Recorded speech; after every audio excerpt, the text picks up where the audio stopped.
Саламатсыздар, урматтуу көрүүчүлөр. Бул жерде Орусия элчилигинин Кыргызстандагы Бишкектеги борбордогу элчилигинин алдында ошо согушка жок деген чакырык менен элдер турат. Азыр сиздер менен чогуу лозунгтары менен таанышып чыгабыз.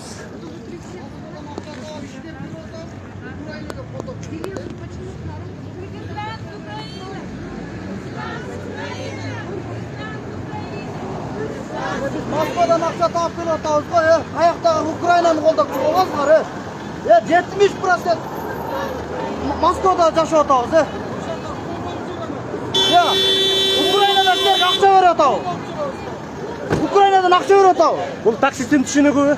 Менин түшүнүгүм Москвадан мынакей рубль менен акча таап ошол жерде такси кылып мына азыр 80% алып түшүнө кылып атат. Мен ошол жакта такси кылам.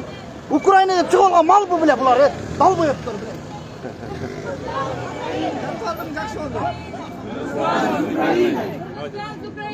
Кыргызстан с Украиной! Кыргызстан с Украиной! Кыргызстан с Украиной! Нет войне! Ayağında var. Geçen günü ruble 190 $1 satılıp attı. Bizde 100'e yakında para. Rossiyanın Mos birjасы açıla turgan bolsa, түшөт, аны менен кошо Кыргызстандагы жабыр тартат. Бул келечектеги жакынкы күндө коркунучтар, экономикалык коркунучтар, саясий коркунучтар аябагандай чоң, коопертивдер аябагандай чоң. Путиндин бул аракеттери эстерди кайра чогултуу аракеттери болушу мүмкүн дегенде божомолдор айтып атат. Канчалык деңгээлде реал Интервью берип албайбы? Казакстан, андан кийин балким Кыргызстанда болот деген ойлоп кандай? Андай коркунуч бар. Мынакей азыр көптөгөн ошол мурдагы советтер чөлкөмүндөгү авторитардык режимдеги мамлекеттер Путиндин кыймыл аракетин колдоп атат. Демократиялык өлкөлөрдүн бардыгы каршы туруп атат. Мен дагы бир жолу айтам, реалдуу биздин абалыбыз чын деле оор аябагандай. Бирок ошентсе дагы Кыргызстан колубуздан келишинче тынчтыкты, эгемендүүлүктү сактап, жана дагы айттым, согушка тарап болбошубуз керек. Тарап деген бул Россия менен бирге согушка кирбегенге, бир аз алысыраак турганга, дүйнөлүк коомчулукка жаман көрүнбөгөнгө, ошону менен биздин экономикабызды стабилдүүлүк кармап турганга.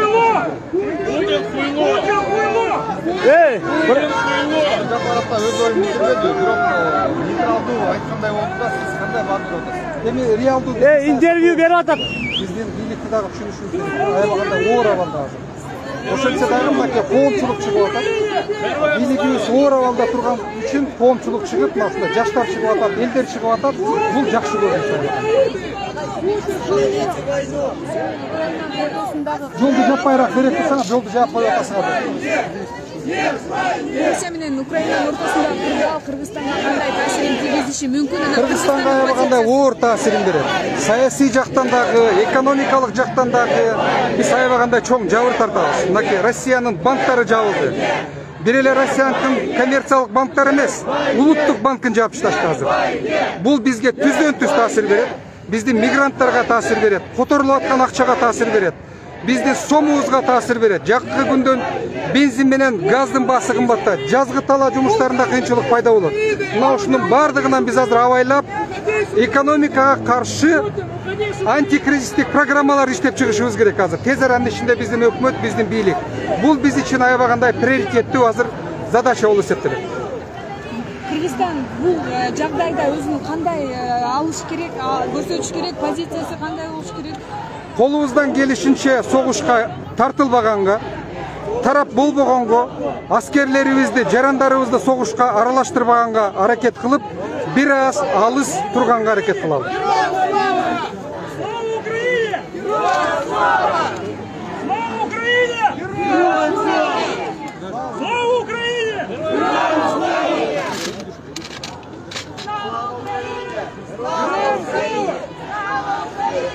Слава Украине! Слава Украине! Слава Украине! Слава Украине! Слава Украине! Христос Украина! Христос Украина!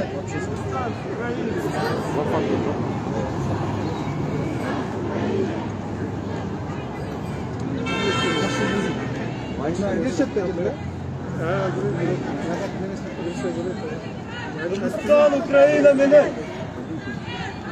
Kırgızistan Ukrayna mene. Ne bileyim siz? Нет войне! Нет войне! Нет войне! Нет войне! Нет войне! Нет войне! Нет войне! Нет войне! Нет войне! Нет войне! Нет войне! Нет войне! Нет войне! Нет войне! Нет войне! Нет войне! Нет войне! Нет войне! Даже мимо проходящие люди поддерживают данный лозунг.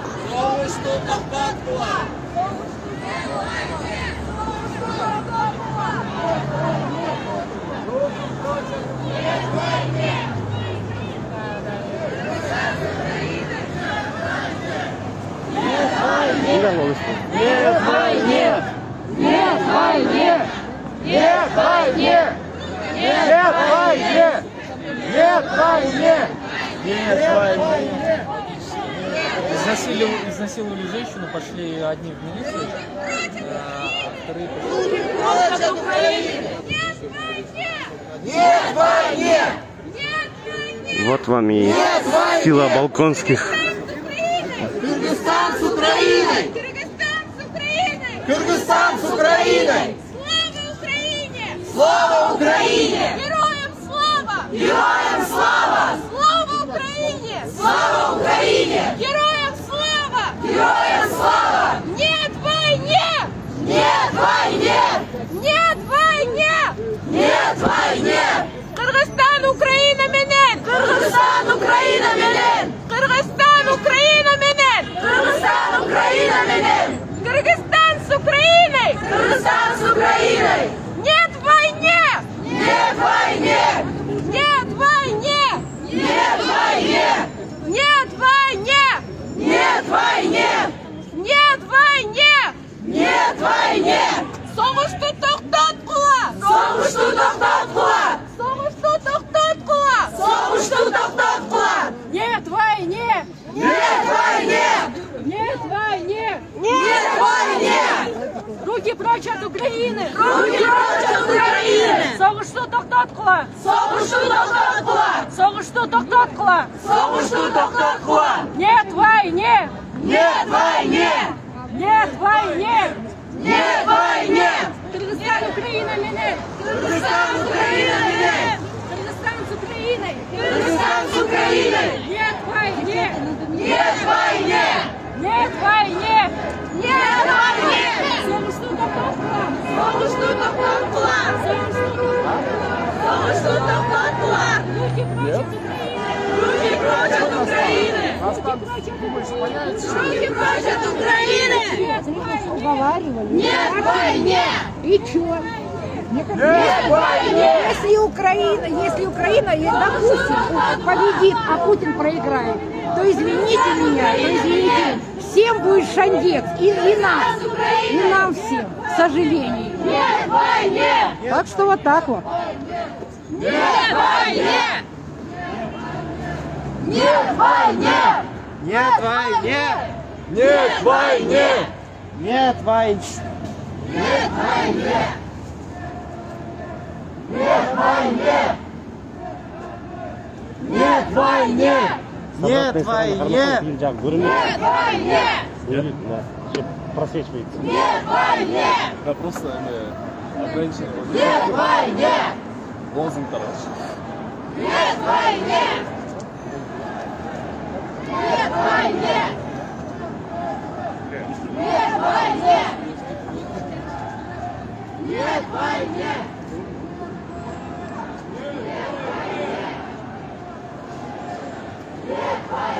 Нас наоборот.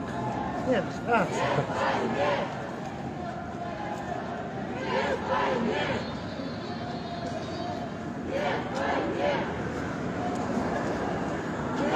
Бұл жерге күш структурасының өкілдері дағы тартылды. Барған сайын погончон байкелердің саны көбейіп жатыр. Я прошелся вдоль и поперек данного митинга. Одни лозунги повторяются. Самый главный лозунг — это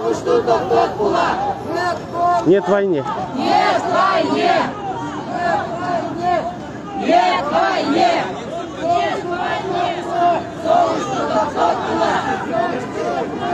Нет войне! Почему сейчас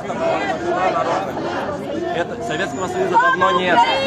Давно нет Советского Союза. Никто не имеет права вторгаться на территорию независимой страны. Я поддерживаю Украину и украинский народ. Украинский народ сейчас за того, чтобы возобновить. Почему говорят? Это сказали русские СМИ. Вот вы верите, вы продолжаете. Нет войне! Нет войне! Нет войне! Нет войне! Я по мере возможности стараюсь заснять дискуссии, которые происходят между конкретными участниками данного митинга и мимо проходящими людьми, которые иногда бывает поддерживают, некоторые из них вступают в полемику с участниками митинга.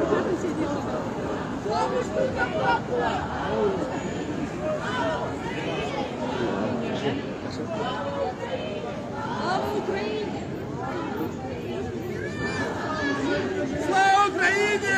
Героям слава! Слава Украине! Слава Всевышнему! Россияне российские входят в украинские территории. Кыргызстан с Украины! Кыргызстан с Украины! Кыргызстан с Украины! Кыргызстан с Украины! Кыргызстан с Украины! Кыргызстан с Украины! Кыргызстан с Украины! Кыргызстан с Украины! Кыргызстан с Украины! Кыргызстан с Украины! Кыргызстан с Украины! Кыргызстан с Украины! Кыргызстан с Украины! Россия!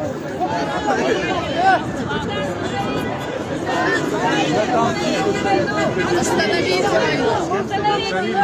Остановите войну! 70% киргизы работают там. Как Украина? Кто работает? Никто не работает. Жоқ bu ya Kırgızlar ha. Atın kim bu? Moskva menen, Putin menen. Atım Nurbek. Mına ben 12 yıldan beri Moskova'da işleyim. Taksi kılamış olacaktı. Mına ki Rusya, biz Rusya'nın artından жақшы отамыз. Şu yerde karaçı turatu. Kırgız'ın betine çürkü oğulattırgan oldu. Ben az maşinayı toktatup koyup geldim nereye. Sizin el arалық hukuk boyunca düşünüңүз барбы? Qanday hukuk boyunca? Эми bir mamleketти bölөк bir mamleket басып кирип атса агрессор деген түшүнүк бар да. Ukrayna менен агрессор ким деп ойлойсуз сиз? Ukrayna болот. Zelenskiy Amerikan тилинде кирет. Ukrayna менен Kırgızstan, Moskva менен, ama Kırgız менен Казакта эле бир тууган буларчы. Болбогон жерден уруш болуп атат да. Bir tuğan basıp girdi ошондо. Bir tuğanды басып кирген жок. Zelenskiy Amerikanın Эмне үчүн анда Киевдин жанындагы аралыктарга шаарларга чейин Москва өзүнүн аскерин киргизип Переговорго келбесе канча жылдан бери чакырып атат. Zelenskiy өзүнүкүн бербесе, конечно, басып кирет. Эмне үчүн Zelenskiy бериш керек, Путин бербеш? Сен да Американын эмеси окшойсуң, а? Журналистсиңби байке? Сен журналисткесиң, бирок сен Киевдин сөзүн сүйлөп атасың. Сизге суроо берип атам. Кыргызстанды эч качан Тажикстан баспайт. Ne oldu gece Batkent'de? 70 Kırgız. Batkent'e bardınız mı? Kança Kırgız yaşıyor da. Batkent'e bardınız mı de? Kança Kırgız yaşıyor da Moskova, Rusya'da. Batkent'e bardınız mı? Kança Kırgız. Batkent'e Bilen ben gördünüz mü? sen dakazanen var boşa koy. Batkent'dik mi ben? Batkent'e vardınız mı? Bana nerede kança geldi Ukrayna'da Kırgızstan vez geldi. Gelgen yok de. Batkent'e vardınız mı şuna? Kırgızstan. Batkent'e vardınız mı şuna? Kança Kırgız el yaşıyor da de. Moskova, Rusya'nın kança yerinde yaşıyor da de. Ukrayna'da satkunlar çoğalttı ne bile. Moskova. Kança degen adam Moskova'nın yaşıyor da Rusya'nın. Moskova'nın yaşıyor. Nurbek Bekbak.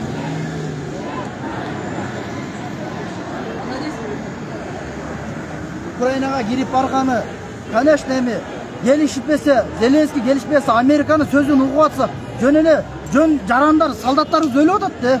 Мисалы орус болсо да жүрөгүң ачат. Анан эми мынтип Кыргызстандын эле бетине чүркөө кылып Украинаны колдоп чыгып алган туурабы? Туура эмес да мен бүгүнү мен. Украинаны колдоп чыккан жок, байке. Анан кыйкырып атпайбы? Бул жерде согуш токтосун деп атат.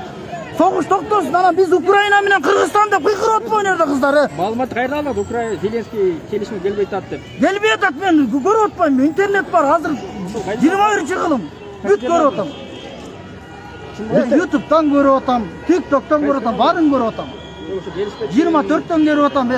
Мына ынтымакка келип, Америка тилине кирип акча үчүн Кыргыз менен Украина менен Кыргызстан, казак менен Кыргыздай эле бир тууган эл да, мына орус тилин сүйлөшөт. Биз менен казак менен Кыргыздын тили деки. Сизде кандай неге далил бар ошо Зеленский Америка? Айтор бул жерде эмоция күчөп кетти. Солгундатканга аракет кылсам кайра албай кетти. Көнбөй турган эмес.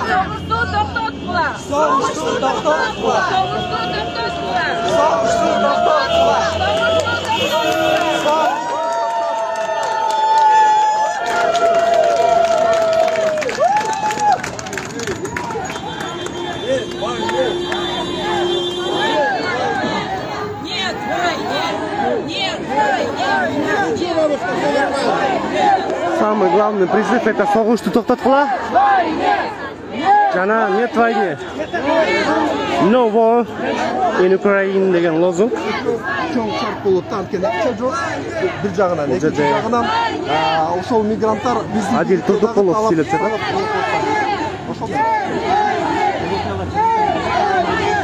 Азыр көрүп жатпайсызбы, 95 сомго чейин көтөрүлдү. Орусиянын рубли 150 эмеге жетип атат. Биз дагы буга туруштук бере албайбыз. Бизге абдан терс таасир тийгизет. Анткени бул мультипликативдик эффект берет да. Бензин кымбаттайт, товарлар кымбаттайт. Алдын артынан биздин айлыктар көтөрүлбөйт. Ошондуктан абдан мындай чоң социалдык, экономикалык, андан кийин саясий кризиске кептелет да. Бул жерде чогулгандар булар Кыргызстандын атындары. Анткени азыркы Россиянын Украинага чалуу бир гана Украинага байланыштуу эмес, Европага байланыштуу эмес. Орусиянын Кремлдин аракеттери бул бүт эл аралык нормаларды бузуу. Бул жазылган 50 жылдан бери сакталып келе жаткан нормаларды жок кылуу аракети да. Эгерде ошондой аракеттер болсо, биздин Кыргыз Республикасынын эгемендүүлүгүнө чек келтирет. Жок болуу колдонуп болот Кыргыз мамлекет. Ошондуктан биз Украина үчүн чыккан жокпуз. Биз Кыргызстан мамлекети үчүн, бүтүндүгү үчүн, эгемендүүлүгү үчүн, өз кануунсуздугу үчүн чыгып жатабыз. Согушка жол жок. Кыргыз президентinin askerlik hareketi bağladığında siz Ukrayna'ya girүү үчүн askerlik hareket. Эми булар ойлогондо блицкриг болот деп. Анткени булар бир күндө эле баарын бүтүрүп коебуз деген. Ошол Киевдин жанындагы аэропортто алпан иште жашкан жок. Украина абдан мындай чоң эмгекти көрсөтүп, күрөш жүргүзүп келе жатат. Европа тилектештик кылып атат. Биз дагы ошол тилектештикке кошулушубуз керек. Анан кийин дагы бир жерде кабыргасынан койчусу маселелер бар. Биз Кремль абдан стратегиялык мааниге ЕС, ОДКБ сыяктуу эмелерди уюмдарга мүчөбүз. Эгерде санкциялар күчөсө, ошол уюмдарга кирген мамлекеттерге дагы санкция күчөт. Ошондуктан биз дагы кабыргасына коюп, биздин парламент, президент ошол уюмдардан, бестабилдик мындай негиз күчөп берген уюмдардан чыгуу процессин башташыбыз керек. Биздин мамлекет кандай позицияны карманыш керек деп ойлойсуз? Сөзсүз түрдө бул Орусиянын болгон чабуулу, бул ошол 50 жылдан бери биз сактап келген эл аралык нормаларды бузуп жатат да. Мындай аракеттер эртеңки күндө Кыргызстанга да кирип, бестабилдүүлүк жүргүзүп, граждандык согушка дагы диверсия кылууга аракеттерге жол ачылат. Ошондуктан дагы бир жолу кайталып келет. Бул жерде чогулгандар Украина үчүн чогулгандар. Алар Кыргызстандын эгемендүүлүгү үчүн чогулуп жатат. Бүтүндүк үчүн чогулуп жатат. Акылбек Жапаров айтпады, биз орустар менен 200 жыл болгонбуз, мындан ары 300 жылда болобуз деп банк кандай жагым келбеди. Ошол сөзүнө кандай баа бересиз? Биз Орусия эл менен болобуз. Биз өзүбүз орус маданиятын, алардын ошол жазуучулар болобу, терең тарыхын абдан урматтайбыз. Орус элин да урматтайбыз. Бирок азыркы орус бийлиги бул орус элинин кызыкчылыгын көрдөбөйт. Аларга карата, орус элине карата чыккынчылык жасап жатат. Ошондуктан биз Кремльге карата акарат айтып жатабыз. Путин жүргүзгөн аракети ал өзүнүн Орусия мамлекетин жок кылууга балкарып жатат. Ошондуктан эгерде орустар патриот болсо, анда мындай диктаторго чыдабаш керек. Анткени ошол Путиндин болгон аракеттери ал түздөн-түз ошол эл аралык нормаларды бузуп, Burunку komşu Sovet mamleketlerin kayra özünün orbitasına alıp gelip gerek bolsa alарды ошол Орусия бириктирүү аракети кылып жатат. Эгерде биз аларга ошондой жол берип койсок, анда эртеңки күндө алардын Кыргыз мамлекетинин аракеттерди баштайт. Ukrayna'da tutkun болып қалған орыс әскерлері біз білген емеспіз, біз үчелмегелі барғанбыз. Орыстар өздерінің әскерлерін алдап отырады жау. Алар бул эле барып жатты деген ойдомун. Эми кайка баратканын түшүнүп мен бул жерде бул эмне маанилүү? Бул кеч эле башталган нерсе эмес. Жакы түштүк Осетия, Абхазия, Приднестровье, Крым алган аракеттер бүт баары тең ошондон башталган. Согуш мурунтан бери жүрүп жатат. Азыр болсо бул ачык фазага кетти. Абдан коркунуч фазага кетти да. Бул ошол 3-чү дүйнөлүк согушка жол ачкан фазага кетип жатат. Ошол үчүн Путин ошого барып жатпайбы? Ошондуктан бул жерде бүт демократия, эгерде Кыргызстан мамлекети демократиялык катары, өлкө катары өзүн эсептесе, эгерде ошол эл ара нормалар сакталсын деген позицияда болсо, анда сөзсүз түрдө Путинди жүргүзгөн агрессиялык саясатына каршы болушу. Рахмат.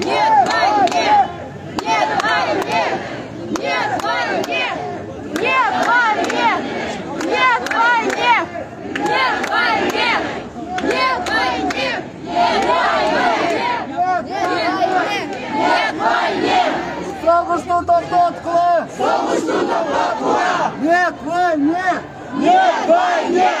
Соғышты тоқтатқылы! Соғышты тоқтатқылы! Нет войне! Нет войне!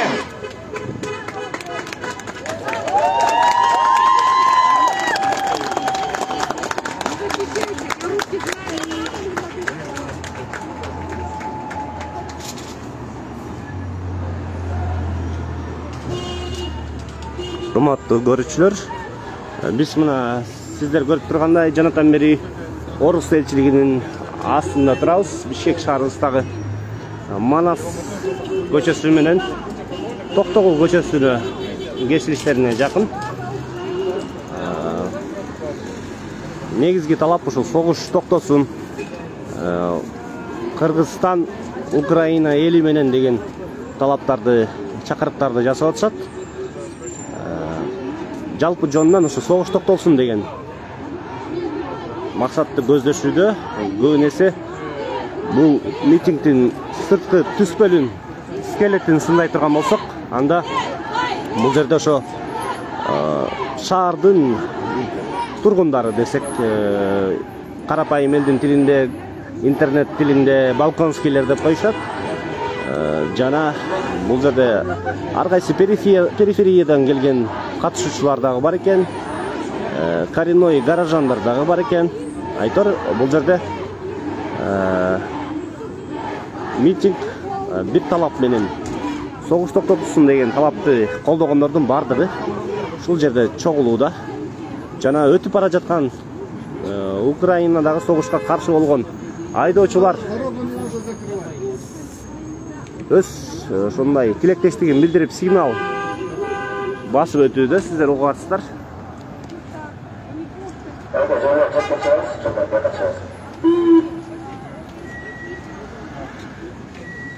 Күч структураларынын чоң кызматтагы өкүлчүлүктөр дагы бул Давайте, уважаемые, давайте не препятствуйте другим.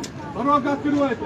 Тротуарга байланыштуу бул жерде көйгөй маселе пайда болуп атат.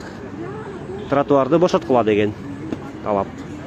Бирок Орус элчилиги ушул биздин негизги президент айда өтө турган негизги жолдо Орус элчилиги туруш керек беле? Ошол маселе. Элчиликтер четте туруш керек болчу менин оюмча. Тротуарды ээленип калышына бул жер күндө ээленген жок. Ушул маселе көйгөйгө байланыштуу тротуар тосулуп калган. Нет войне! Нет войне! Нет войне! Нет войне! Нет войне! Нет войне! Нет войне! Ар бир 3-4 катышуунун чөлтөгүндө, колунда Нет войне! Нет войне! Нет войне! Нет войне деген призыв бар екен, бирок бул байкенин колунда элден өзгөчө призыв жазып алыптыр да. Россияне, вспомните о Павле Первом деп. Байке, можете дать комментарий насчет вашего...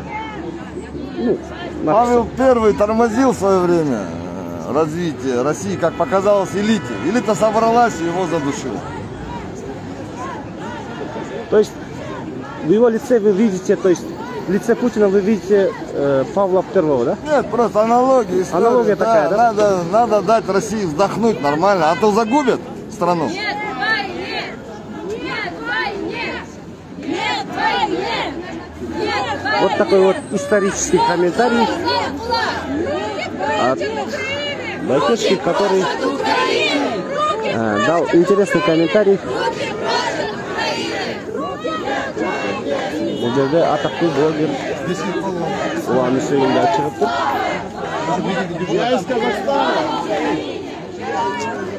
Я приехал из Казахстана, сумасшедший Путин, и к нам в январе вторгся, и стреляли по людям ОДКБшники. Если кто-то говорит, что это были террористы, это неправда. Это были вот такие вот простые художники, казахи, русские, все были. Старые, молодые, бабушки, дедушки были. По нам стреляли, мы убегали от пуль, блин. Путин долбоеб, извините за выражение. Честно говоря, Уят сыйтқа тура келбеген комментарийлерди укпайбыз. Эмоцияда менен чыкса дагы корректүүлүктү сакташ керек. Саламатсызбы, Эже, сизден комментарий алсам болобу? Биздин мамлекет өз алдынча эгемендүү мамлекет катары кандай позицияда туруш керек? Биз Россия Федерациясынын субъекти эмеспиз, бирок тилекке каршы биз калктын кай бир катмарлары же биздин кээ бир мамлекеттик ишмерлер биздин мамлекет Орусия менен деген позициясын билдирип коюшууда да. Эми реалдуу кырдаалды ала турган болсок, биз чынында мурда эле субъекти болуп калганбыз. Эми ал чынын айтыш керек, субъекти болуп калганбыз. Болгондо да бүт жагынан көз каранды болуп атпайбызбы? Саясий жактан, экономикалык жактан. Канча деген кыргызстандыктар жүрөт Орус Федерациясында. Ошол себептен көз карандылык абдан чоң. Ошондуктан биздин саясатчылар эч кимдин позициясын ачык айта албай атат да. Бирок ушул күнгө чейин байкап келатабыз. Владимир Путин Садыр Жапаров колуп кырын көрсөтүп атат. Ал байкалып эле турат. Ар бир жолугушуу болобу, кандайдыр бир маалымат кетеби, тоготпогондой бир мамиле кылып атат да. Балким ансыз деле сенин өз мекенинде акыбал жакшы эмес дегендей намек болуп калган жокпу? Жок, бул жерде баягы кичине көз карандысыз саясатты жүргүзүп баштаганына байланыштуу да Кыргызстанчы. Чынында эле. Эми ОДКБнын күчөсү байрактарды алып аткандан кийин бул Путинге жакмак беле. Албетте жакпайт. Эгерде ушундай мындан ары да ушундай көз карандысыз саясат жүргүзө турган болсо, биз албетте Садыр Жапаровду колдойбуз. Көз каранды болгонго аракет кылыш керек. Бирок чынында кырдаал оор. Биз дагы бешел мамлекет болгондон кийин кандай болбосун, мындай туура саясат жүргүзүшүбүз керек да, орусча айтканда гибкий саясат жүргүзүшүбүз керек. Анан эми жакын арада буунун ассамблеясында ушул маселе боюнча добуш берүү болот. Баарыбыз күбө болгонбуз. Крым маселеси боюнча Кыргызстан өзүнүн позициясын карманып, ооба деген да эмес, жок деген да эмес да калыс болгон. Ошондуктан ушул кырдаалда дагы бууда ассамблеяда мен оюмча Кыргызстан ошол эле позицияда туруш керек. Анан эми өзүңөр көрүп атасыңар, бүт прогрессивдүү адамзат азыр Путиндин саясатына каршы чыгып атат. Ошол себеп менин оюмча биз прогрессивдүү адамзатка кошулушубуз керек. Анан Россия менен эле күнүбүз бүтүп калбайт деген сөз. Биздин мигранттар ошол жактан акча табууда, ошол себептен биз Россияны колдош керек деген позиция. Эми колдогондо Россиянын экономикасы өзүңөр көрүп атасыңар, бүгүн мына рубль кулайт. Кулаганда дагы абдан мындай неме болуп кулайт да. Мындай кулайт деп. Ооба. Ошол себептен экономикасы алсыздайт, өтө эле алсыздайт. Анан биздин мигранттарга алар өздөрүнө жумуш орундары жетишпесе, биздин мигранттарды сериштегиле деп карап турмак беле. Кысым болот. Биздин мигранттарга карата саясат күчөйт. Бияка кайтып келгенде аргасы болот. Андан көрө биздин бийлик ошол эми бул жерде жумуш ордуларын камсыз кыла албагандан кийин андан көрө башка өнүккөн өлкөлөрдө айлык маянасы көбүрөөк, адам укуктары сакталган башка өлкөлөрдө ошондой жумуш ордуларын таап бергенге аракет кылыш керек. Ошол саясатты азыр ошол жагынан иштеш керек да. Миграциялык саясатты өзгөртүш керек. Бир эле өлкөгө байланып калып ошондой көз каранды болуп турбастан дүйнө жүзү чоң тапса болот, кыргыздарга жумуш ордун тапса болот. Мамлекеттик камсыз кыла албагандан кийин ошол жакта саясат жүргүзүш. Саясий экономикалык блоктордун алкагында биз Орусия менен жакынбыз, батыштан алыспыз деп айтышат да. Биз аргасызбыз, жакынбыз. Бирок өзүңөр билесиңер, эми бул мактагандык эмес. Бакиев өз учурунда өз алдынча орустардан көз каранды саясат жүргүзгөнгө аракет кылган. Аны кандай болуп бүткөнүн көрдүк. Бул баягы апрель окуяларынын бирден бир себеби да. Демек ошондой саясат жүргүзсө болот экен да деген кеп да. Албетте бизги ички саясаты абдан кылмыштуу болгон Бакиевдердин, бирок тышкы саясатта көз карандысыз позицияда турганы баарыбызга маалым. Лара, сизден комментарий алайын. Бүгүнкү Путин жалаң өңчөй диктаторлордун союзун куруп отурган жокпу? Союздаштары кимдер? Диктаторлор албетте диктаторлорду колдойт, бирок орус эксперттери дагы азыр айтып атат.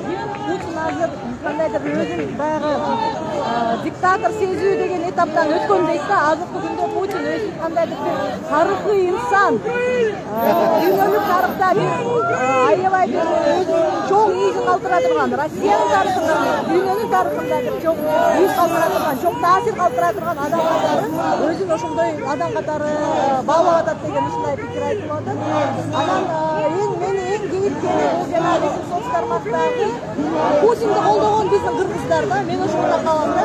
Анан бирдеме десең эле, кечээ Америка Иракты кырбады эле, анан тириктейди эле, минтейди эле деп. Биз Америкага болушуп аткан жокпуз да. Туурабы? Биз Америка жакшы, Путин жаман деп аткан жокпуз да.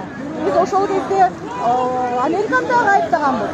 Американы дагы айыптаганбыз. Эми Путинди айыптап атабыз. Анткени биз мындай агрессиялык саясатты айыптап атабыз. Анан эми өзүбүздүн баягы тарыхыбызды унутуп калган маңкуртпузбу, мен түшүнбөйм да ошонучу. 2016 жыл 1916 жылы Үркүндө канча деген кыргыз кырылды. Андан кийин жанагы ачкачылыкта, Голодомордо Казакстанда миллиондогон кыргыз, казак кырылды. Анан эми баягы Ирак болсо жакында болгон окуябыз эле, чечен согушуну эстейли. Бир эмес, эки орус чечен согушу. Ошол жерден 30 миңге жакын чечен кырылып калды го. Бар болгону чечендер өз алдынча болобу, биз федерацияда өзгөчө макам бергиле дегенге жок, силер чыга албайсыңар. Биз бирдикте өлкөбүз аларга карата ошондой согуш жарыялады го. Согуш жүргүздү, кырды чечендерди. Ошол себептен ушул саясатка, ушундай саясатка каршы чыгып атабыз. Бул бизге болгон чоң коркунуч. Ошону биздин кыргыздар түшүнүп коюш керек да. Ооба, биздин коомчулукта мындай Украина, она защищает своих. чисто Нерациональный. Алмаз агай, саламатсызбы? Сизден комментарий алсам болобу? Мына эгер орус убагында бизге Кыргызстанга убагында басып кирбегенде кыргыз эли маңкурт болуп калмак, орус себептүү, ушу Ленин себептүү биз өнүгүп атабыз, өнүгүп жана өнүгүп атабыз. Биз орустарга көп нерсе менен биз милдеттүүбүз. Биз орустарды колдошубуз керек. Орус бизге жакын. Ар кандай саясий экономикалык блоктордун алкагында биз оруска ыктап жүрөбүз. Орустардын карамагында ошолордун көзөмөлүндө жүрөбүз. Ошолордун канатында калкаланып жүрөбүз деген көз караштарды негизи мындай жарсак болобу? Бул топтуура эмес. Анткени менен биз Орусияга аргасынан орус колониясына 19-жылында кошулганбыз. Өлүмдөн сактанып. Анан Орусиянын колониясында жүргөндө, колония деген эмне? Кыргыздар болсо экинчи сорттуу дискриминация болгон эл болгон. Антип деле жыргап кеткен эмес болчубуз ошол убакта. Эгерде Совет доорунда келсек, биз Совет доорунда эле кандай бир баш көтөрүп мамлекет болдук. Бирок бул орус бир эле улутта айтсак туура эмес. Анткени мен 15 мамлекет Совет доорунда болушкан. Ошондуктан Совет доорунда бардык теңдик, өнүккөнбүз, теңдик. Ата мекен согушта экинчи дүйнөлүк согушта катышып жеңгенбиз. Анан кандай бир биз байлыктардын баарын керек болсо ата мекендик болгон курман болгон биздин ата бабаларыбыздын баарын өздөрүнө приватизация кылып алды Орусиячы. Bu da doğru emez. Anan Orus dünyasını kura başladı. Bu dünyası kaysa kalıp bargan. Bayağı kolonyaldık siyasat. Oşo menen misal men oyluyum. Putin fataldık doğru emez işke vardı. Ukrayna agresiya soğuş menen girip bargan. Bu Eder normalardan alkaganda bu agresörlük iş hareket boldu. Albatta tigi Birikкен Ulllar Uyumu'nun ustavında yazılgan normasını buzmadı. Yani başka dagı el aralık kelişimlerde buzgan bu. Budapeşte ya başka. Biroq negizgi mına bugün Birikкен Ulllar Uyumlarında Koopsuzluk Kengешменен elden көпчүлүгү келип ошо агрессияга баа беришет.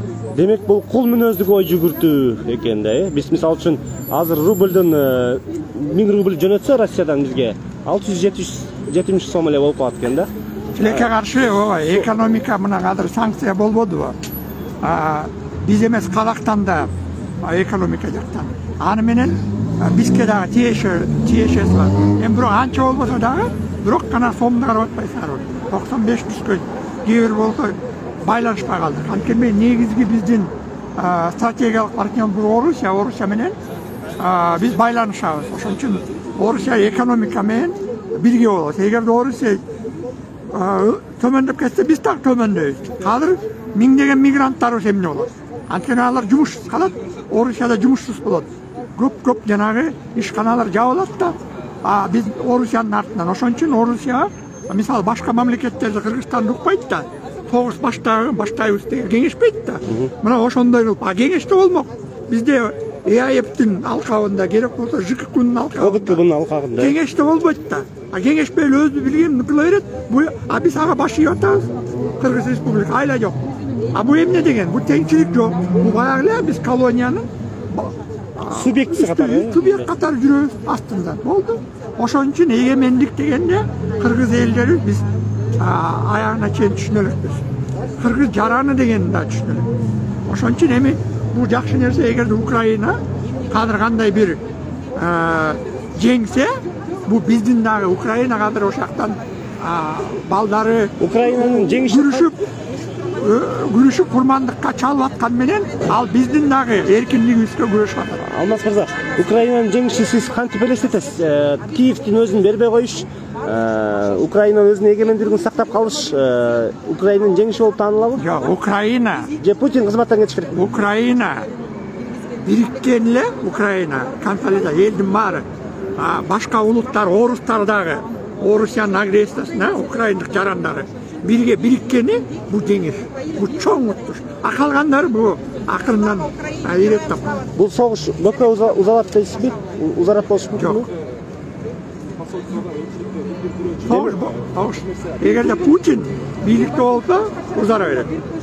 Путин бийликтен кетсе, анда токтойт. Путиндин өзүнүн айткан мындай кандай десем, орусча айтмакчы намек.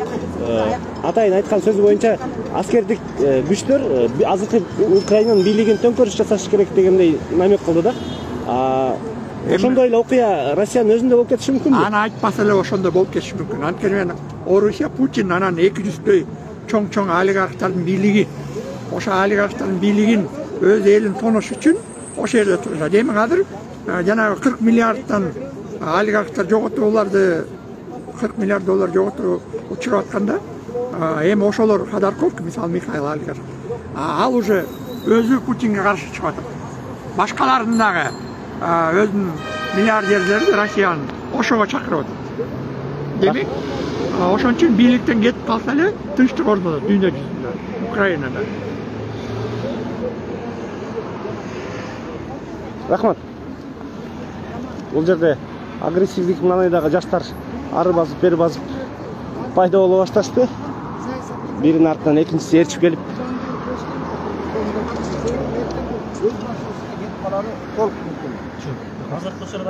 Комментарий бүтүп калды окшойт бул жерде.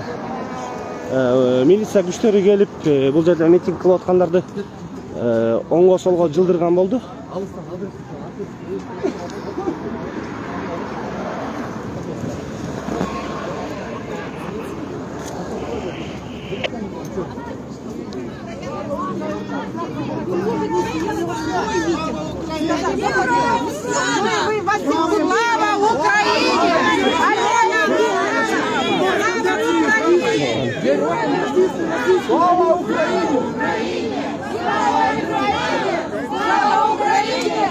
Героям слава! Героям слава! Героям слава! Героям слава! Men Adlet Soğuş bolmasın! Soğuş bolmasın! Soğuş bolmasın! Soğuş bolmasın! Жеңіп атышат. Dinara Oşurahmanova эже менден көмө санады. Ошон үчүн мени кошо тартайын дейт. Мен Марат Мусралич менен чогуу сүрөткө түшүп коеюн. Все нормально. Эже көмө санатпай. Все нормально, нормально. Жигит биздики. Ой, уже билмейсиң. Мен кыргыздыкмын эже. Биздики Орусияныкы деп. Ақтар кызылдар деп бөлүнбөйлү. Калыс болобу?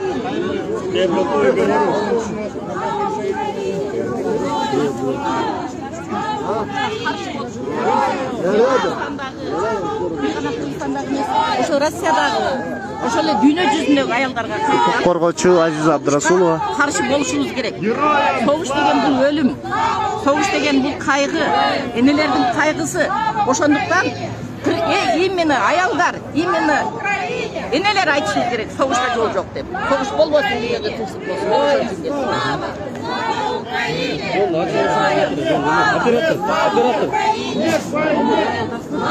Слава Украине!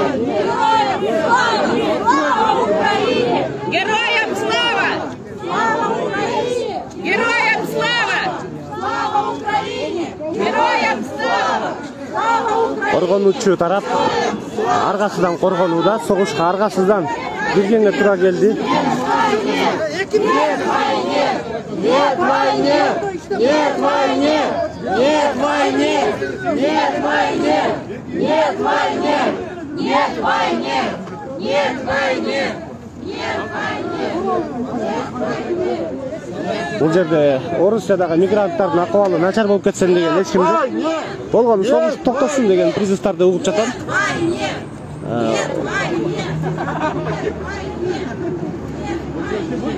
Марат мырза, саламатсызбы? Мен бул жактан кээ бир мындай дискуссияларды, карама-каршылыктарды угуп калып жатам да. Өтүп бара жаткан кишилер, силер Россиядагы 2 миллиондон ашкан иштеп жаткан кишилерге, мигранттарга каршы болуп атасыңар. Алардын эч кандай каршы болбойбуз. Ал биздин туугандарыбыз, менин да бир туугандарым ошол жактарда. Алар силерге экономикага инвестиция кылып атат. А силер эмне үчүн Орусияга каршы сүйлөп атасыңар? Биздин мигранттарды поставлять этип атасыңар деп атат да. Ошол боюнча комментарий берип койсоңуз. Эч кандай согуш кале жок деп атасыз да. Эч кандай. Анткени согушту баштаган ким? Путин жанагын жан жөкөрлөр баштап атышат. Орус эли болсо өздөрү каршы чыгып атат мындай согуш болбосун деп. Эмне үчүн мигранттарыбыз пострадать этет? Биз чыкканыбыз үчүн пострадать этпейт. Биздин мигрант туугандарыбыз болсо, ошол согуш болгон үчүн пострадать. Колго түшкөн көпчүлүк Орусиянын аскерлери биз ученияга эле келгенбиз, биз согушка келген эмеспиз деп атат да. Ошон алдап Кремль пропагандасы айтып аткан учениялар кылганбыз деп колго түшөрдүн алдында алар болсо 2-3 айдан бери палаткаларда жашачы, андан кийин учение деп туруп чыгарышты, колдоруна курал берип туруп киргизишти Украинага. Алар колго түшөрдүн алдында көбү даже билбептир каякка эмнеге киргендерин. Азыр болсо көптөгөндөрү өздөрү колго түшүп атышат, өздөрү согушкусу келбей атат. Мурда күнү болсо Белгороддо 5000 орус аскери бунт чыгарганы кылышты, согушка барбайбыз деп, анткени түшүнүштү согушка өлтүрүлө тургандарын. Кече эле Россияда дикая дивизия деген Дагестандардан, чечендерден тургандар, ошолор да согушка барбайбыз, өлтүрбөйбүз деп ошолор да каршы чыгып атышат. Ошондой Россиянын ичинде күн сайын миңдеген кишилер чыгып атат. 2000ден ашык киши кармалды. Күн сайын Россияда өздөрү ойгонуп атат. Ошондой иштер болуп атат. Азыр болсо баары Путин Украинаны алса да, басып алса да күчү жетпейт. Анткени азыр согуш убагында күнүнө $20 миллиард чыгым кетип атат. Бул болсо жана санкциялар үчүн 640 миллиарддык золотовалютный резервтерди санабаганда российский биржаны болсо төмөн түшүп, да 100 миллиард сом доллар болсо төмөн баркып түшкөнүн аларды санабаганда эле прямой ущерб азыр жана соляркаларга аткан октор, ракеталар 20 миллиард күнүнө кетип атат. Россиянын элчиликке атайын кат менен кайрылдыңыздарбы? Мындан аракеттер кандай болот эгер элчиликке биз болсо заявление деле активдүү граждандар, жарандар заявленияларды толтуруп кол коюп жиберип атабыз. Бүгүн жиберебиз билгеним боюнча. Буга чейин да эметкенбиз. Бирок азыр информационный век технологии дегенде биздин ушундай элден чыгып атканы деле өкмөткө жетишиш керек. Эч бир жакты колдобош керек. Согуштун кереги жок. Колдогондо Украина жакты колдош керек. Цивилизованный мамлекеттерди колдош керек. Анткени 19-кылымдын Гитлер убагында понятиялар менен жашоонун кереги жок. Сфера интересов, русский... Иттер дагы митингге чыгыптыр жакта. Ар кайсы комокторду айтпаш керек, аларды укпаш керек. Элибиз болсо кичине ой жүгүртүп, акты ак, караны каран, ошону билиш керек. Азыр ушул жердеги болуп аткан митингге каршы пикирдегилер да бар да, анткени ушул митингге чыккан себептен Россия бизге ар кандай санкция коюп, мисалы, товарлардын кымбатташына алып келет деп булагандай. Россиянын товарлары болсо алыс эле кымбаттайт, анткени Россия болсо биздин убагында таможенный союзга киргизип салган, тыгып салган. Анткени Россиянын товарлары болсо башка менен конкуренция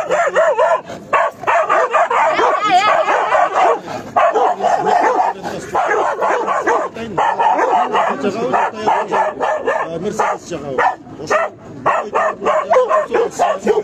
Товарлар утуп коет. Ошондуктан таможенный союз. Подальше. Туда. Вы проходите. Россия өзүнүн колонияларына, Казахстан, Беларусь, Кыргызстан сыяктуу колониялар. Не твои. ГСМ өзүнүн товарларын сатып кымбат багытка биздин чөнтөгүбүздөн ошол акчаны толтурганга аракет кылат. Марат мырзанын жанында Мурат мырза турат. Можете дать комментарий. Саламатсызбы? Кандайсыздар? Айтарыңыз. Урматтуу көрүүчүлөр, чалбай турсаңыздар.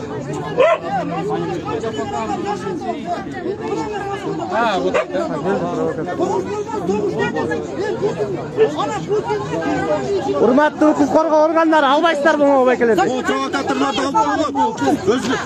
Мына эмне үчүн күч органдары турат? Тартышып атса бул жакта учпай карап турат. Дают волю специально выразить. Ызычуу болуп атса бул жактан провокация келип атат. Вот эти таксист киши эртеден бери жүрөт ушул жерде. Милиция өкүлдөрү аны карап турат. Негизи митингге келгенде күч структура өкүлдөрү тынчтыкты камсыз кылууга өздөрү атайын ошондой кызмат менен келишет. Келиңиз сиздин пикирди уга берейик. Саламатсыздарбы? Украинада болгон жагдай түздөн-түз Кыргызстанга тиешелүү. Анткени эртең мисалы үчүн Украина куласа, Путиндин аскерлери басып алса Украинаны, анан кийин Путинге жол ачылып калат. Кыргызстанды, Казакстанды, башка постсоветтик өлкөлөрдү басканга жол ачылат. Ошон үчүн биз чыктык, ошого каршы адамдар өлбөсүн. Путин азыр агрессор, оккупант. Украина, Кыргызстан жана башка мамлекеттер бул эгемендүү, суверендүү мамлекеттер. Ушул үчүн чыктык, ушул Украина элинин күрөшү үчүн чыктык. Рахмат. Согуш болбосун, согуш болбосун.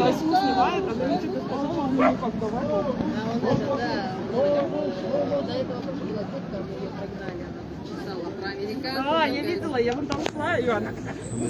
Жакшы. Атазовдун митинги бүтүп турбу? Эми бунун жастында Шайлообек Атазов митинг кылып атат. Я вот про это говорю. Нет, на самом деле там тоже, конечно, да, много. И у нас очень много. Нет, просто российский канал.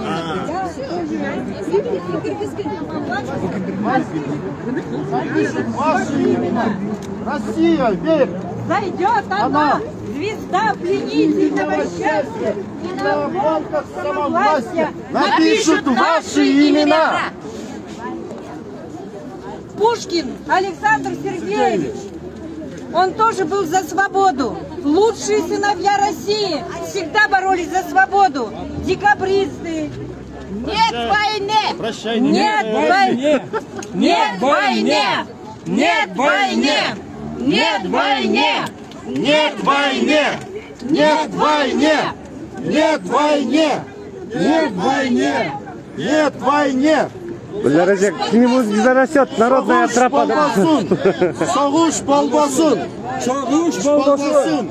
Соғуш болбасын! Соғуш болбасын! Соғуш болбасын! Болбасын! Это ваш тикток будет? Да. Болбасын! Соғуш болбасын! Соғуш болбасын! Соғуш болбасын! Соғуш болбасын! Соғуш болбасын! Соғуш болбасын! Героям слава! Героям слава! Героям слава! Героям слава! Героям слава! Героям слава!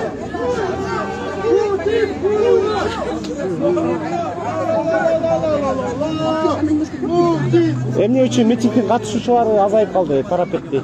Жок, кейбирлери уже кетип калды. Обед кончился, на работу идем.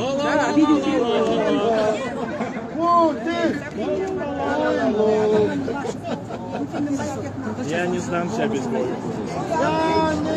Я не сдамся без боя. Молодежь России против агрессии в Украине. Да. Лучшие люди России тоже против. Да, конечно, конечно, это только гордость, да.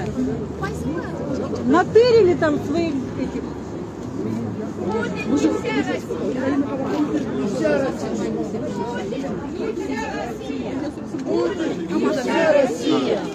Путин не вся Россия! Путин не Россия! Путин не Россия! Не Путин! Россия не Путин! Россия не Путин! Россия не Путин! Россия не Путин! Соғуш тоқтасын! Соғуш тоқтасын! Соғуш тоқтасын! Тоқтасын!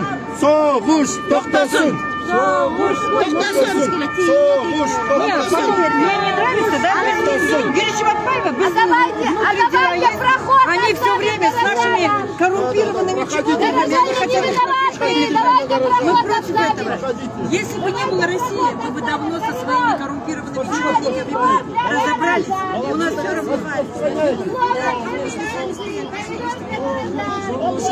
Соғуш болбасын! Соғуш болбасын! Соғуш болбасын! Соғуш болбасын! Соғуш болбасын! Создать коридор горожанам! Да, коридор. Я прошу вас подвинуть коридор горожанам! Свободно, спасибо. Так разошлись уже. Спасибо. Люди уже разошлись, расходятся. Я прошу оставить коридор горожанам! Как бывшая сотрудница мэрии. Против войны! Городу тоже нужен порядок!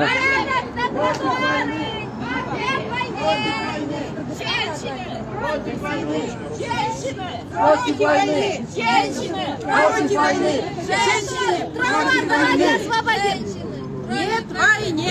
Көпчүлүк бул жерге митингге катышуучулардын көпчүлүгү түшкү тамакка тыныгуудагы учуруна келип кеткен экен. Бул жерде күч структуралардын өкүлдөрү да келип кайсы бир деңгээлде өздөрүнүн катыштыгын көрсөтүүдө. Ошону менен катар бул жерде тургандар тарай башташты. Мурдакы саны бул жерде узун коридор турган коридор. Украинадагы орус мамлекетинин федерациясынын жетекчилигинин агрессордук баскынчылыгына каршы нет войне деген. Героям слава! Согушка жок. Согуш токтосун деген чакырык менен жасалып аткан митинг бир аз солгундай түштү. Себеп дегенде катышуучулары тарай башташты. Балким бул согуш токтомоюн 2 күндүн биринде улуна бере турган митинг болууда окшойт.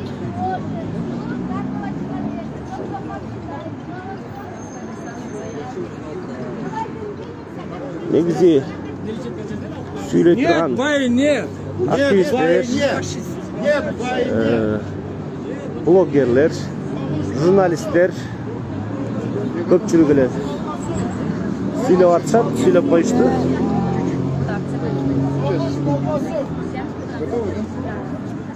Мүмкүн болсо бир аздан кийин эфирди жыйынтыктайбыз. Ну, естественно, это негативно. Мне очень жаль, что страдает от этого мирный народ из-за вот этих вот каких-то политических недоговоренностей страдает только один народ. Мое сугубо личное мнение, что это все-таки агрессия со стороны России в отношении Украины. Украина, она выбрала... Держим свободно! Горожане ни при чем! Права и свободы, они должны, скажем так, быть в приоритете, но и она должна сама решать, в каком направлении вообще в целом двигаться. Да? И все-таки я думаю, что Россия, она все-таки должна это понять, осознать и остановить эту агрессию. Кто может помочь сейчас Украине самой разобраться со своим проблемами? Может, мировое сообщество тоже должно отреагировать? Ну, я со всеми процессами...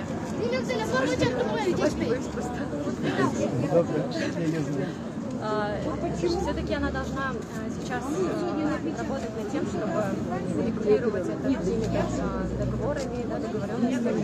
Я за всем этим слежу, но из-за вот этой вот накаленной обстановки пока не получается достичь какого-то консенсуса, потому что, скажем так, злостью на агрессию невозможно отвечать.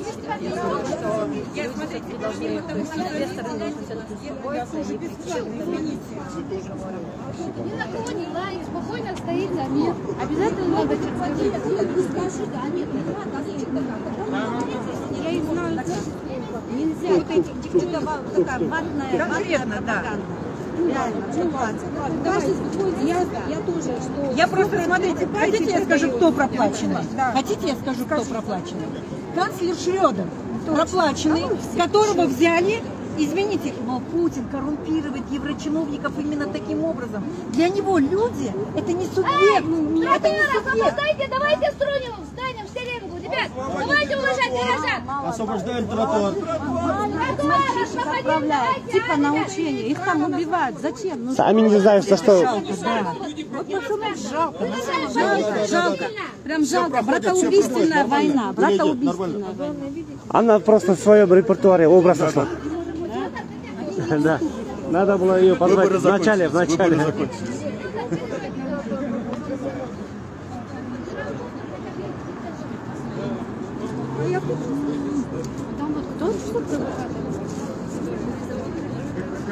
Эл барган сайын азайып баратат. Эфирди жыйынтыктай берет окшойбуз.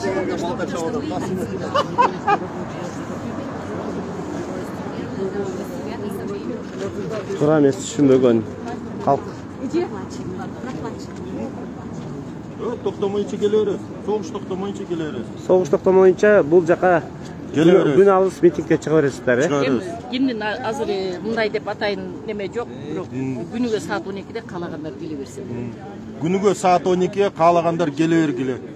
12-де келе албасаңар башка убакта деле хотя бы кички кагаз менен ошо согушка каршыбыз деп келе бергиле. Биз эркин демократия өлкөсүндө жашайбыз. Эч ким бизге тыюу салууга укугу жок. Россия каршы келген жок. Биз түн согушка каршы саат 12-ден канчага чейин болсун? Ким кааласа, ким караңгыга чейин тура берсин, ким жарым саат тура берсин. Ошону жалпы карапайым калкка түшүндүрүп коюш керек болуп атат да. Көпчүлүк айтып атат, мына азыр комментарий берип да өтүп кетти, сылдыңлашып атат. Чет өлкөдөгү ошо Россиядагы мигранттарга каршы иштеп атасыңар, алардын Ал мигранттарга каршы Путин иштеп атат. Путиндин баштаган согушу ошол мигранттарыбызга жаман кедергисин кесепетин тийгизет. Ошону биз элибиз түшүнүп койсун. Адилет мындайда баягы мигранттар бардыгыбыздын эле балдарыбыз бар ушакта. Бардыгыбыздын эле мисалы үчүн менин неберелерим жүрөт. Биздин Кыргызстандын экономикасы ошо Россияга көп жагынан байланып деле калган. Бирок мына эркиндик менен тынчтык, анан кийин баягы мигранттык күндө мигранттардын салган акчасы менен бул эркиндиктен анан тынчтыктан баш тарта албайбыз да. Спасибо всем. Ошону түшүнө албай атышат. Эч ким мигранттарга же Россияга каршы чыгып аткан жок. Тынчтык болсун. Эми эмне себептен биз претензия Россияга жасап атам менчи? Россия эгерде Украина келип Россиянын территориясына бомба таштап тиги Москвага ракеталарды учурганда, анда биз Украинага айтат келет, токтоткула деп. Булар учуруп атпайбы? Анда биз Украинанын эшигинин алдында турмакпыз, Анда Украинанын эшигинин алдына барып токтоткула согушту демекпиз. Анан кийин азыр самолеттор Россия неменен Украинанын жерине келип атса, мынакей ал Змеиный островдо 13 бала болгону жап-жаш 13 балдар. Анын баарын кырып салган, эмне жок дегенде пленге түшүрүп албайбы, жок дегенде жарадар кылып коюшпайбы, эмне өлтүрүп коюшат. Анан кийин көрүп атабыз го этаж үйлөргө Киевдин чак ортосунда турган этаж үйлөргө ракеталар баягы эмелер келип атат, снаряддар келип атат, баарын көрүп атабыз да. Анан бул жерде эмне себептен биз Россияны токтоткула деп атабыз? Себеби Россиянын солдаттары ошо аяка Чечня кошулуп атат. Россияны колдогондор мына Белоруссиянын солдаттары болуп, ошол жака армиясы азыр эми наемниктери болуп, мына согуш күчөгүнөн күчөп кетип атат. Эч жерде гарантия жок. Согуш башка дүйнөлүк деңгээлде жайылып кетиши жок. Ушу биздин эле Борбордук Азияга келип калышы коркунучу эч ким гарантия бере албайт, андай болбойт деп. Ошондуктан биз азыр бир ооздон айтышыбыз керек. Согуш токтосун. Алиги чем хорошая война, лучше плохой мир. Марат Берке, сиз дагы бир кыскача комментарий берип койсоңуз. Мына Орусия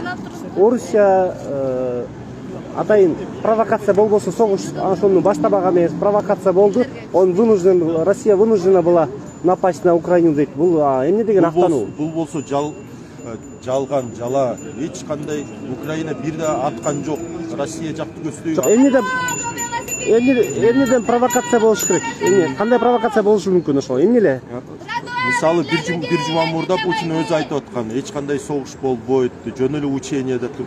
Бүт айткан сөздөр калп чыгып атат. Андан кийин айтты, согуш баштаган жок, специальный операция, анысы да калп чыкты. Ракета аткан жокпуз дейт, анысы да калп чыкты. Эч кандай мирный житель өлгөн жок дейт, анысы деле калп. Эч кандай жертва солдаттардын арасында жок, анысы деле калп. Кече бир эле солдатыбыз өлдү деп, анысы да калп. Россиялыктар көрсөтүп атат, жүздөгөн, миңдеген солдаттардын фотографияларын, видеолорун көрсөтүп атат Россия солдаттардын өлгөндөрүн. Эч кандай азыр Рамзан Кадыровдун дагы армиясы барып ошол жактан талкаланып атат. Ошо орус солдаттарын болсо учение деп киргизип салды. Анысы да өзүнүн солдаттарына калп айтып атат, өзүнүн элине калп айтып атат.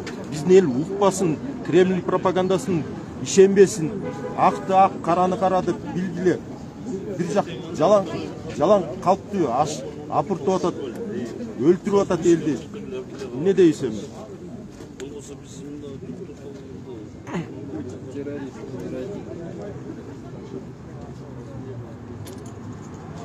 Барчан телеканалдарын карабагыла, көргөнүм. Калп.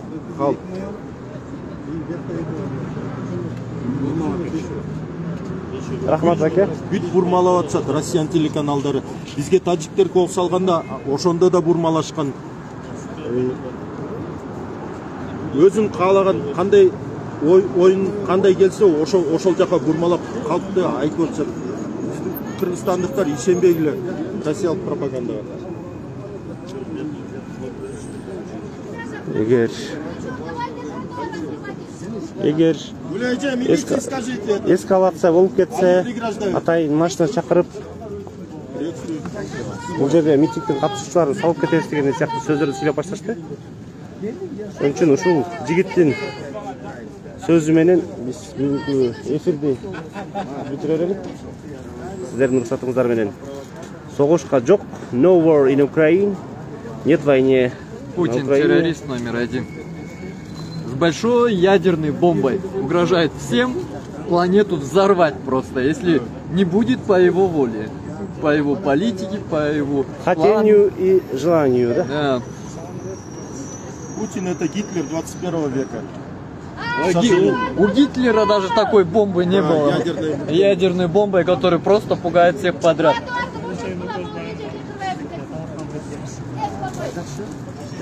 Урматтуу көрүүчүлөр, ушу менен эфирибизди жыйынтыктай берелик. Сак саламатта туруңуздар. Менин оюмча азын эле калган киши менен кайталанган лозунгдардын менимче кызыкчылыгы болбойт го деп ойлойм. Негизги максат ошол митингдеги болуп жаткан негизги чакырыкты согушка жол жок деген чакырыкты Россиядагы оккупанттардын, агрессорлордун Украинадагы ушундай аскердик согушун, аскердик баскынчылыгын токтотуу ошол нерсеге чакырык болчу. Сак саламатта туруңуздар.